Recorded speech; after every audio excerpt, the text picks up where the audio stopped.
تفہیم القرآن سید ابوالعلا مودودی سورہ ابراہیم آیات 24 تا 27۔ اعوذ باللہ من الشیطان الرجیم بسم اللہ الرحمن الرحیم۔ الم تر کیف ضرب اللہ مثلا کلمۃ طیبہ، کیا تم دیکھتے نہیں ہو کہ اللہ نے کلمہ طیبہ کو کس چیز سے مثال دی ہے؟ تفسیر۔ کلمہ طیبہ کے لفظی معنی تو پاکیزہ بات کے ہیں، مگر اس سے مراد ہے وہ قول حق اور عقیدہ صالحہ جو سراسر حقیقت اور راستی پر مبنی ہو۔ یہ قول اور عقیدہ قرآن مجید کی روح سے لازماً وہی ہو سکتا ہے جس میں توحید کا اقرار، انبیاء علیہم السلام اور کتب آسمانی کا اقرار اور آخرت کا اقرار ہو، کیونکہ قرآن انہی امور کی بنیادی صداقتوں کی حیثیت سے پیش کرتا ہے۔ کشجرۃ طیبہ، اس کی مثال ایسی ہے جیسے ایک اچھی ذات کا درخت، اصلھا ثابت و فرعھا فی السماء، جس کی جڑ زمین میں گہری جمی ہوئی ہے اور شاخیں آسمان تک پہنچی ہوئی۔ تفسیر۔ دوسرے الفاظ میں اس کا مطلب یہ ہوا کہ زمین سے لے کر آسمان تک، چونکہ سارا نظام کائنات اسی حقیقت پر مبنی ہے جس کا اقرار ایک مومن اپنے کلمہ طیبہ سے کرتا ہے، اس لیے کسی گوشے میں بھی قانون فطرت اس سے نہیں ٹکراتا، کسی شے کی بھی اصل اور جبلت اس کی عبار نہیں کرتی، کہیں کوئی حقیقت اور صداقت اس سے متصادم نہیں ہوتی، اسی لیے زمین اور اس کا پورا نظام اس سے تعاون کرتا ہے اور آسمان اور اس کا پورا عالم اس کا خیر مقدم کرتا ہے۔ تؤتی اکلھا کل حین بإذن ربھا، ہر آن وہ اپنے رب کے حکم سے اپنا پھل دے رہا ہے۔ تفسیر۔ یعنی وہ ایک ایسا بارآور اور نتیجہ خیز کلمہ ہے جو شخص یا قوم اسے بنیاد بنا کر اپنی زندگی کا نظام اس پر تعمیر کرے، اس کو ہر آن اس کے مفید نتائج حاصل ہوتے رہتے ہیں۔ وہ فکر میں سلجھاؤ، طبیعت میں سلامتی، مزاج میں اعتدال، سیرت میں مضبوطی، اخلاق میں پاکیزگی، روح میں لطافت، جسم میں طہارت و نظافت، برتاؤ میں خوشگواری، معاملات میں راست بازی، کلام میں صداقت شعاری، قول و قرار میں پختگی، معاشرت میں حسن سلوک، تہذیب میں فضیلت، تمدن میں توازن، معیشت میں عدل و مواسات، سیاست میں دیانت، جنگ میں شرافت، صلح میں خلوص اور عہد و پیمان میں وثوق پیدا کرتا ہے۔ وہ ایک ایسا پارس ہے جس کی تاثیر اگر کوئی ٹھیک قبول کر لے تو کندن بن جائے۔ وَيَضْرِبُ اللَّهُ الْأَمْثَالَ لِلنَّاسِ لَعَلَّهُمْ يَتَذَكَّرُونَ، یہ مثالیں اللہ اس لیے دیتا ہے کہ لوگ ان سے سبق لیں۔ وَمَثَلُ كَلِمَةٍ خَبِيثَةٍ، اور کلمہ خبیثہ کی مثال۔ تفسیر۔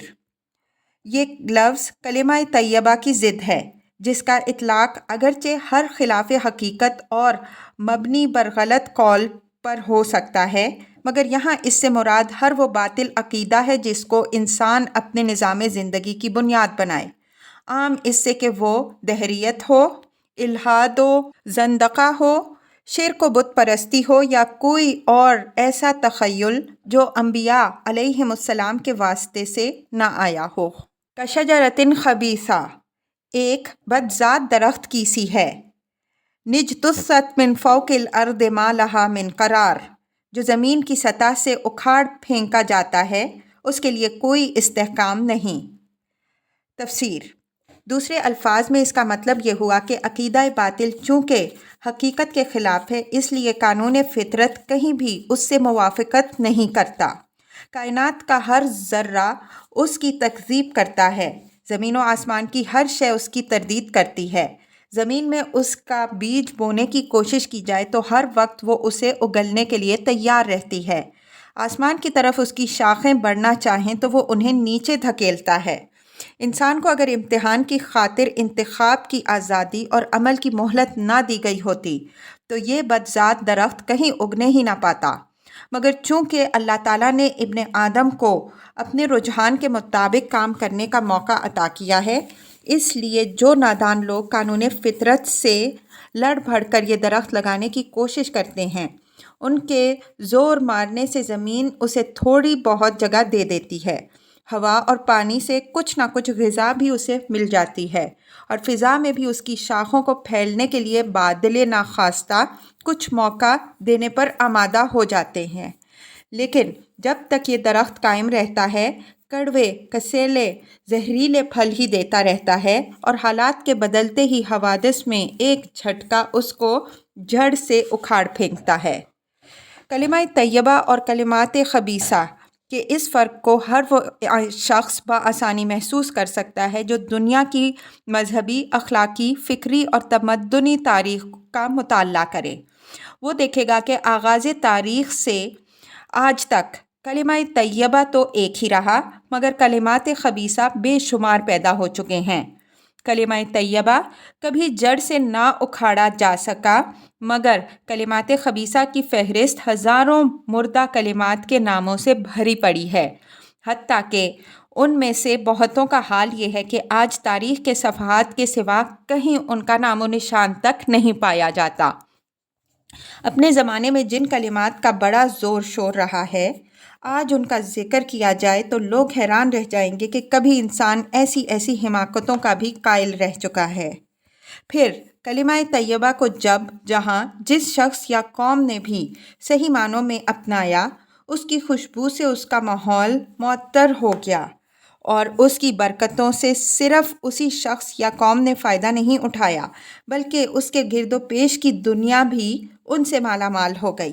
مگر کسی کلمہ خبیثہ نے جہاں جس انفرادی یا اجتماعی زندگی میں بھی جڑ پکڑی، اس کی سڑانٹ سے سارا ماحول متعفن ہو گیا، اور اس کے کانٹوں کی چبھن سے نہ اس کا ماننے والا امن میں رہا، نہ کوئی ایسا شخص جس کو اس سے سابقہ پیش آیا ہو۔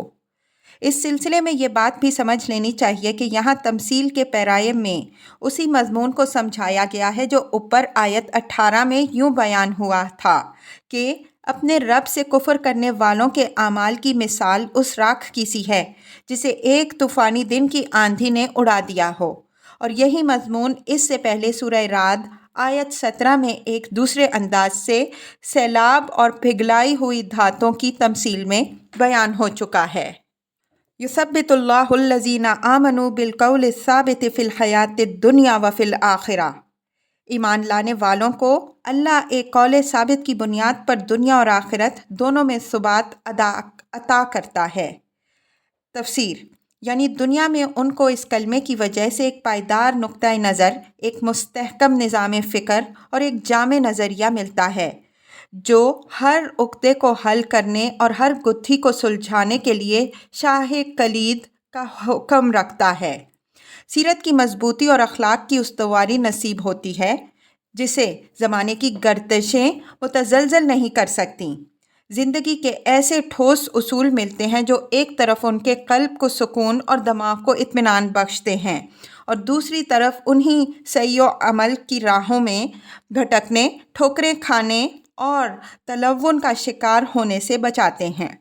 پھر جب وہ موت کی سرحد پار کر کے عالم آخرت کے حدود میں قدم رکھتے ہیں تو وہاں کسی قسم کی حیرانی اور سراسیمگی اور پریشانی ان کو لاحق نہیں ہوتی، کیونکہ وہاں سب کچھ ان کی توقعات کے عین مطابق ہوتا ہے۔ وہ اس عالم میں اس طرح داخل ہوتے ہیں گویا اس کی راہ و رسم سے پہلے ہی واقف تھے۔ وہاں کوئی مرحلہ ایسا نہیں آتا جس کی انہیں پہلے خبر نہ دی گئی ہو اور جس کے لیے انہوں نے قبل از وقت تیاری نہ کر رکھی ہو۔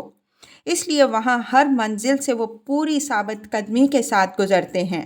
ان کا حال وہاں اس کافر سے بالکل مختلف ہوتا ہے جسے مرتے ہی اپنی توقعات کے سراسر خلاف ایک دوسری ہی صورتحال سے اچانک سابقہ پیش آتا ہے۔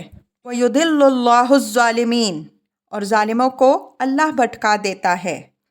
تفسیر: یعنی جو ظالم کلمہ طیبہ کو چھوڑ کر کسی کلمہ خبیثہ کی پیروی کرتے ہیں، اللہ تعالیٰ ان کے ذہن کو پراگندہ اور ان کی مساعی کو پریشان کر دیتا ہے۔ وہ کسی پہلو سے بھی فکر اور عمل کی صحیح راہ نہیں پا سکتے، ان کا کوئی تیر بھی نشانے پر نہیں بیٹھتا۔ وَيَفْعَلُ اللَّهُ مَا يَشَاءُ، اللہ کو اختیار ہے جو چاہے کرے۔